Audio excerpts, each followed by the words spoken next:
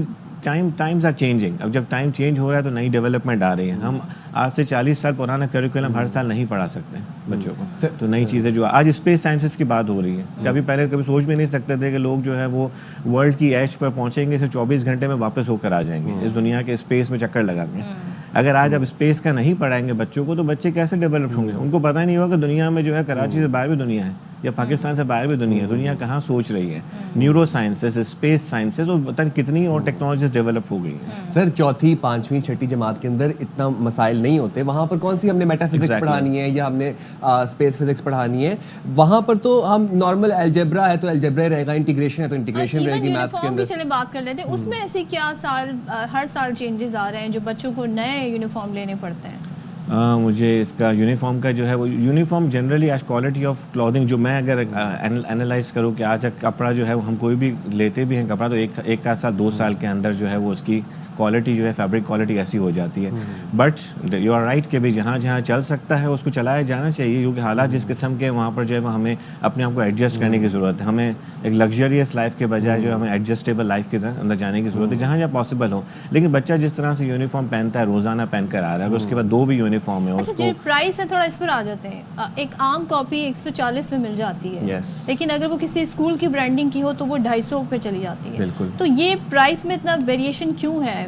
یہ افورڈیبلٹی کا فیکٹر کیوں نہیں آپ لوگ غور کرتے؟ نہیں بالکل اس پہ جو ہے غور کرنا چاہیے, اور یہ ہر سیگمنٹ کو مل کر جو ہے اس پہ سوچنے کی ضرورت ہے. اب برانڈنگ جو ہے وہ اس کی برانڈنگ کی کاسٹ جو ہے وہ اتنی, اگر زیادہ والیوم ہے تو اس کی اتنی کاسٹ نہیں ہونی چاہیے, اور اس کی کاسٹ جو ہے کم بھی ہو سکتی ہے. لیکن اب کس طرح سے ہم اس کو آپریٹ کرتے ہیں, اس کے بینیفیشریز کون کون ہیں, اور کون اس طرح کا اس مارکیٹ کو کس طرح سے مینوپولیٹ کرتا ہے.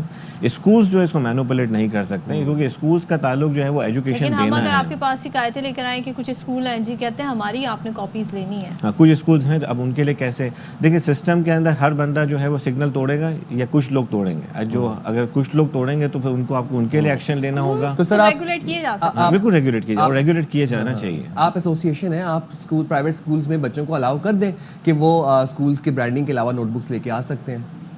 ہاں اٹس دیٹ سمپل. نو یہ اس میں جو ہے وہ ایسوسیشن کا ایک رول یہ ہے کہ وہ ریکمینڈ کر سکتا ہے. اب اسکولز جو ہے وہ دے آر ناٹ باؤنڈ کہ وہ ایسوسیشن کی ساری چیزوں کو جو ہے وہ, ہم کمپیٹیبلٹی کی بات کرتے ہیں کہ ہم کس طرح سے اس سچویشن کے اندر اپنا وہ کس طرح سے کمپیٹیبل کر سکتے ہیں.